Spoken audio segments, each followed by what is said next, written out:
just wanted to stop and for a minute. It's Sunday afternoon. We just posted the video about Obed saying go, being out on the patio and that sort of thing. And I just want to stop and tell you guys how much I appreciate you. Like, when is the last time that I've told you all just how much I love you? Like, I'm not even kidding. You guys are some of the sweetest people I have ever known. You are thoughtful, you're funny. I love hearing your stories. I love getting to know you in the comments.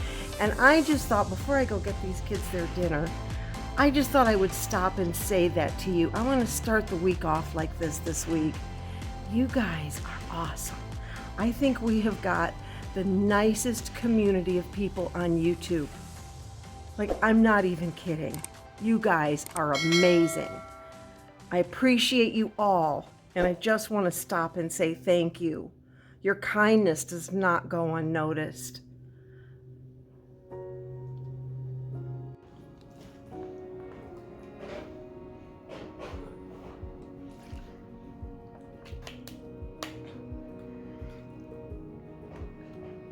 Abby, what in the world, girl?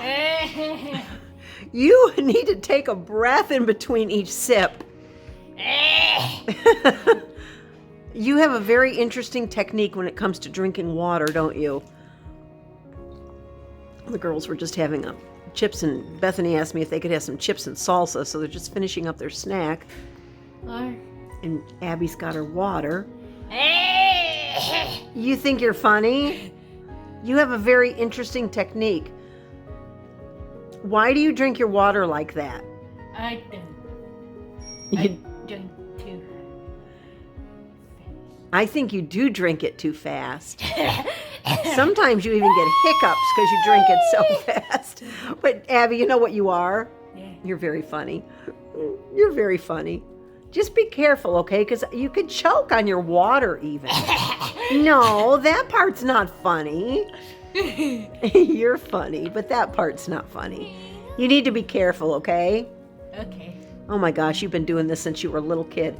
I've been trying to train you to slow down on your water since you were a little kid. Hi, Abby. A smoothie. No, I'm not making a smoothie again. Okay. You can just, no, you don't have to be sorry. Just drink your water. All right. You had a smoothie yesterday. Yep. Yeah. Maybe tomorrow. Okay. If we do that every single day, Mom and Dad won't even be able to fit through the door to get out on the patio. Yeah, we have to be careful about that. Not so much for you guys. I suppose I could make them just for you, but... All right, you can drink your water. I'll leave you alone. Excuse me. Jeez.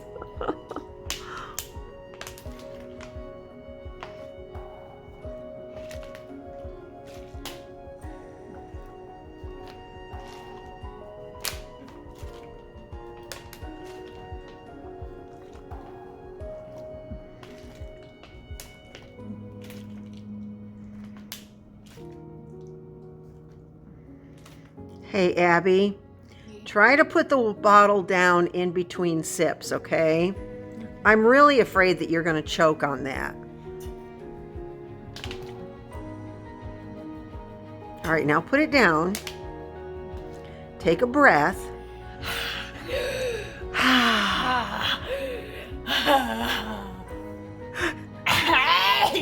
You're a piece of work, you know that? You are a piece of work. See, it's not that I don't try to teach them. They just do what they want to do anyway. Isn't that typical? Did you finish that whole bottle? Yes. Oh, my storms.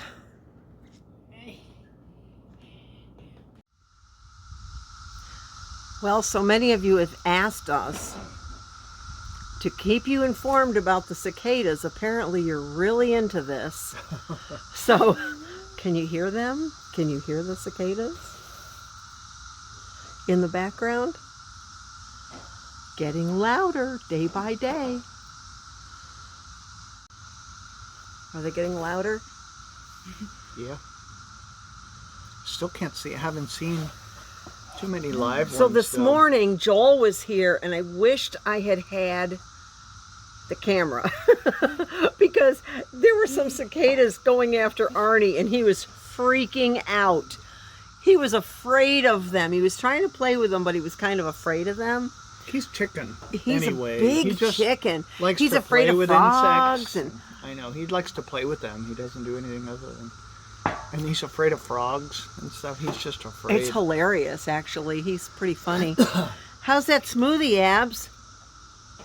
It's good. Is it good? What kind This is it? morning, Mom, Berry. a berry smoothie. It is a berry, like a banana berry smoothie. Let's see what's in this one. We have almond milk. Yep. We have bananas, Yep. strawberries, blueberries, strawberry yogurt, and I put in some protein powder. Okay. Is it good? It's a little different, isn't it? She came to me this morning and asked for smoothies today. Oh, yeah.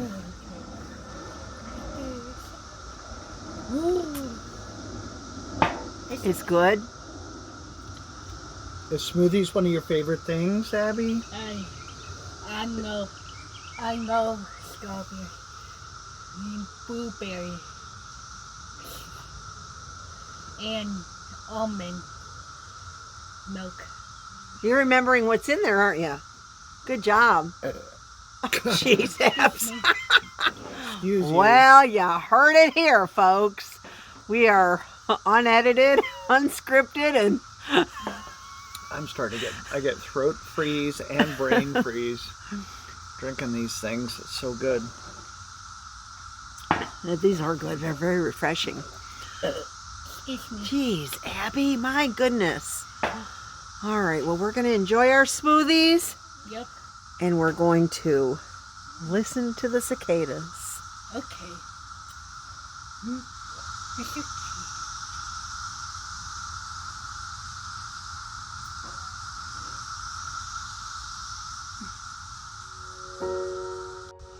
Are you going to the swing, Abby? They say take me on a treasure hunt. I long for something new. Have you heard the fairies when they sing and dance? Oh, I wish it was me every night. When I close my eyes, I see beauty lives in me. I know I don't yet know it, so I trust you when you say that beauty lives in me.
together on the swing? We should be inside cooking dinner is what we should be doing, but this is better. Okay. Always better, huh? I love you, Abby. Now Aww. it goes smoothie. We did have a smoothie. Yeah. Yep. Okay. Now we're just enjoying a nice, restful, relaxing day Okay. on our swing. Okay. Oh, I hear Jessie inside. Bethany's with her, Oh. giving her a shaky, but I just heard her let out a war cry of some sort, so I better get in there to Jessie. You think? Yeah. She's in capable hands, but I think I better go bail your sister Bethany out. You think? All right. Do you want to stay on the swing by yourself, or do you want to go in with me? Okay. Want to go in? Okay. What in the world is all this racket in here? She doesn't like it when I'm sitting on her bed. I don't think she does, Bethany. Why don't you go sit in the chair? I'm hearing all this loud vocalization, basically sister fight. I guess she wanted you off of her space, huh? Yeah. Are you looking for the cushion for the chair? Yes. It is way over here. Jessie's light, I don't know if you can see that, but her light is like all crooked. And I think what she did, Bethany, is she threw her cushion. I mean, I've been trying to make her bed and stuff, and she won't keep the bedding on there either. It's okay, Jess. All right, Bethany left. You can get back up there now. She's not happy. It's over here, sweetie. Here, just keep going around this way. Straight ahead in that pile of blankets, and you'll see the cushion for the chair. There you go. You're not kidding. So I tried to take a shower, and I asked Bethany to hang out with Jessie while she was in here. Are you upset that your sister was hanging out on your bed? Huh? Jessie, that's right. Are you kind of ticked off a little bit? She moved. Bethany moved. Okay. Now she's happy. All right. Well, problem solved. There we go. All right, you girls. Jessie, be nice if you want company in your room. Okay. Okay. Phew. That was a little crazy. So, yeah, all right. So the kids do fight a little bit sometimes. You know, Jessie is, I'm going to close my door here for a moment and talk to you guys. We've had quite an interesting week. Sit down on my bench in my room. So we've had an interesting week. We had, I took Jessie to the doctor for her physical, and we had someone from the DBVI come here with David. But let me try to gather my thoughts here for a minute. So I saw this one, or Joe saw this one vlog, and he was talking to me. It was another family that has a special needs child. And she was saying how difficult it is to go out in public with the behaviors and things. This is how, it was relayed to me from Joe. I did not see the video, but how difficult it was to go out into public because of the behaviors, and thinking that it was probably due to the fact that she was no longer this, cute little kid, that she's a teenager, and society is generally less accepting of outbursts, behaviors, meltdowns, that sort of thing from an older child. So when we were getting Jessie ready for her doctor appointment, I'll tell you, Jessie has a terrible time with transitions, and it was quite an ordeal. It always is, but this was even more so because she hasn't been out in a long time. So she stripped her clothes off 3 times before, Joe and I together had to get her into the car so that we could go do this appointment. And the doctor, of course, they can't measure her. They can't weigh her. We do use the transport chair, which has helped tremendously, but we can't, once she's in that chair, you just don't want to mess with that and try to take her out, because Jessie will become very angry. and frustrated. She doesn't know what's going on. You as much as you try to talk it up, and she's doing better. She is understanding more and more as you talk it up, but she still has to go through that process in her mind of trying to figure out what the heck is going on. And, it's quick at the doctor's office, but fortunately, our doctor's a sweetheart and she understands. And she, just like the dentist, she did what she needed to do while Jessie was seated in her chair. And we were able to pull that off. But, and once I got her out, she was as good as you can expect. And Joel and I met Joel for lunch because he lives right near her doctor, and we always do that. It's a good excuse to meet up with Joel. But I did notice when we went out, the stairs and the things, and we've been away from that for a year, right? And so it was kind of interesting. It was challenging to take her out to lunch and do all that. And of course, Joel, bless his heart, he was on standby for me because I thought I was going to have so much trouble just getting her into the doctor, which I didn't. And it all worked out. But the interesting, and I think my point in telling these stories is that when our kids are little, this is what the parents go through. When our kids are little and say they're in school, which we usually do put them in school because we need that assistance. Not all the time. A lot of parents do homeschool their special needs kids from the beginning. I was not one of those parents. I knew that I needed the help from the outside. But what we do is we spend the vast majority of our time begging for services, trying to figure out what's going on with our kid, how we can best assist them, what programs are available, what we can find. And I'll tell you, nobody tells you these things. You kind of stumble into it. It's not like you can just go and figure out, oh yes, you need a Medicaid waiver, and it took us years to figure that out. And we found out when Joe was unemployed out of necessity. That's usually how it happens. You'll hear people talking about, this therapy and that therapy and this service and that service, but you don't ever necessarily know how to access that. And a big part of the problem that I've noticed with our kids is that people are just constantly handing you websites and here's some information to go look at. Well, listen, I have been to all those websites. I have read all that information. It still doesn't mean that we're going to get those services.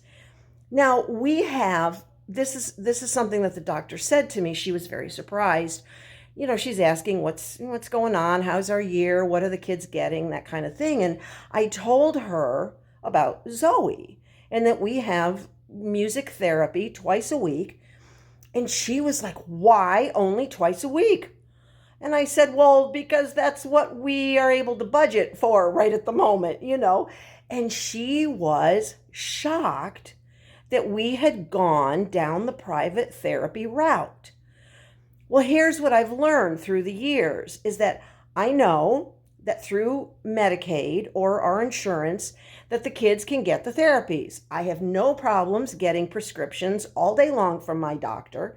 She wants to help them. She wants to help us. She will do whatever it is that we tell her we need or we ask for. She's a sweetheart and she has the best of intentions. But here's what happens. She'll give us a prescription.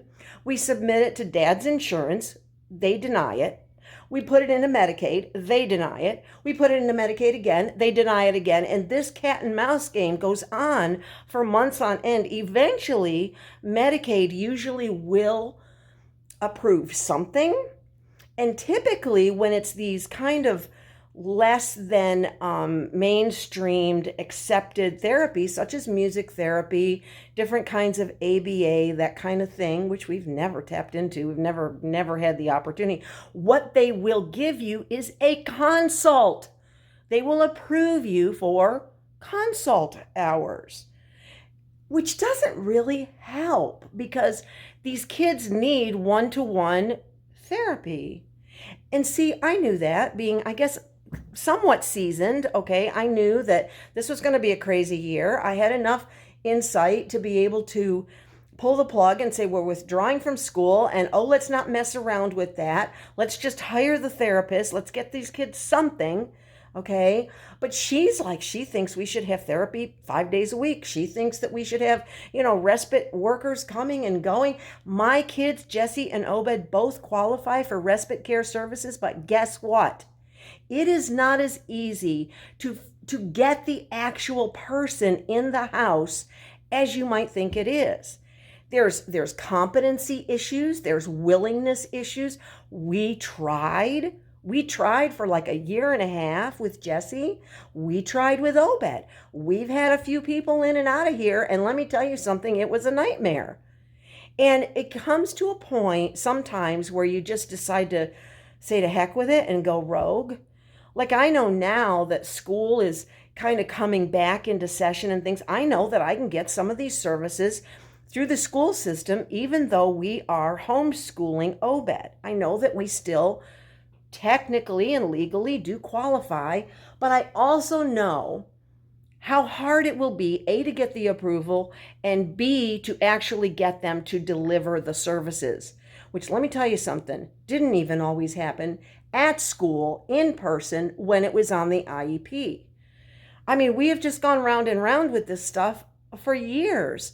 And I found myself getting a little bit almost defensive with her, which I calmed myself down, and I had to tell myself she means well, she's trying to help, and I need to settle myself down. But she handed me another paper with a whole bunch of websites, to get advice, and she wants me to do these support groups, and I'm telling her, well, the support groups are always at night and I can't leave all my kids, and and then she says, well, go online, and it's like, I'm already spending so much time online. I just chalked it up for what it was. The other thing that happened, so we're just paying for the services, okay? It's fine. And the beauty of the Medicaid waiver is that we went through that whole process, and then Bethany and I and I didn't know this when we first started out with the Medicaid waiver, Bethany and I both were able to become the kids, I for Jesse, she for Obed, the paid attendants. That's been a huge blessing to our family because, Joe's been back to work for 3.5 years now, and we have been able to catch up and even get ahead. And so it's been an enormous blessing in that regard, which has eased up a lot of the stress and tension and allowed us to kind of, pay for Zoe and some other things that we needed to do. Now, the DBVI came for David. He'd been having trouble with his computer, and the gentleman came. He drove all the way from Richmond up here, and I kind of let David handle that. I just wasn't even sitting in on the meeting or anything. I just let him go upstairs and, deal with David and deal with his computer. And as he was leaving, I noticed that he had David's computer.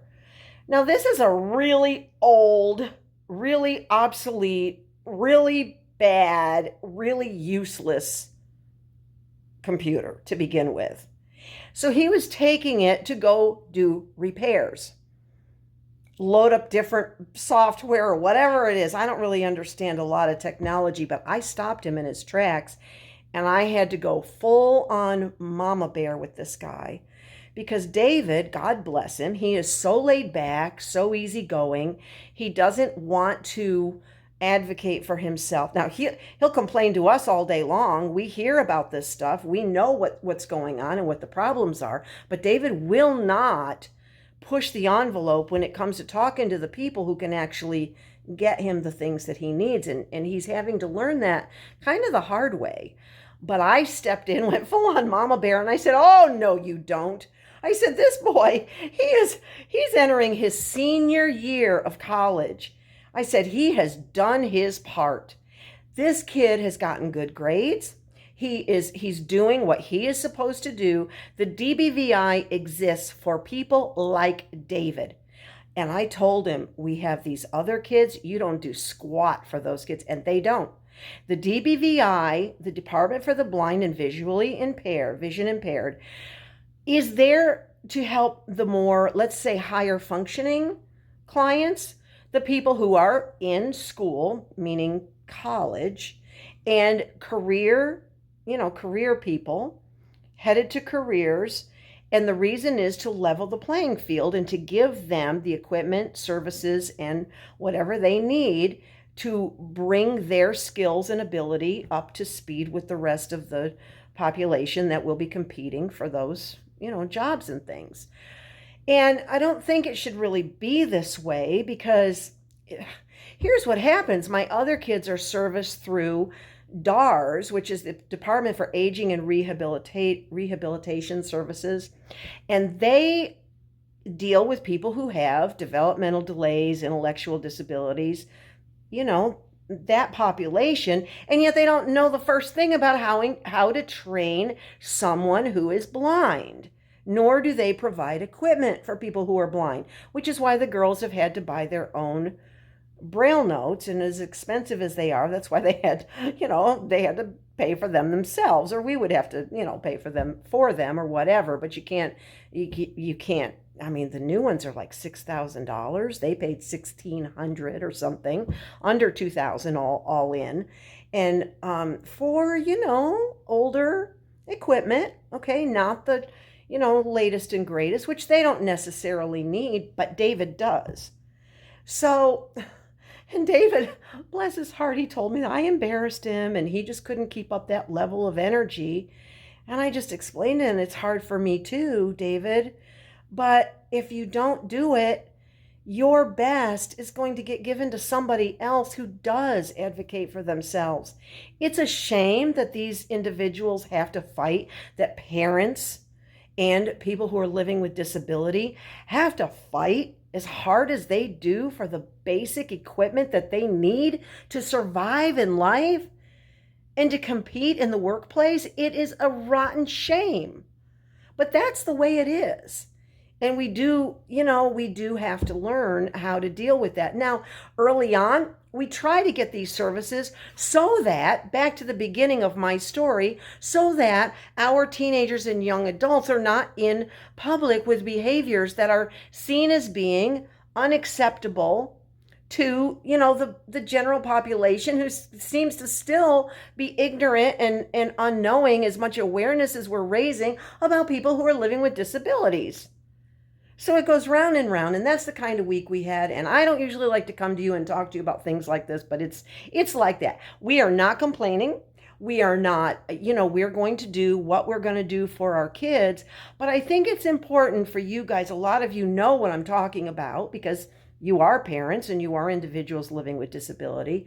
But for the rest of you on our channel, I know that you want to learn these things. And I think it's important that people do understand what we all go through. It's not that we don't try to train our kids.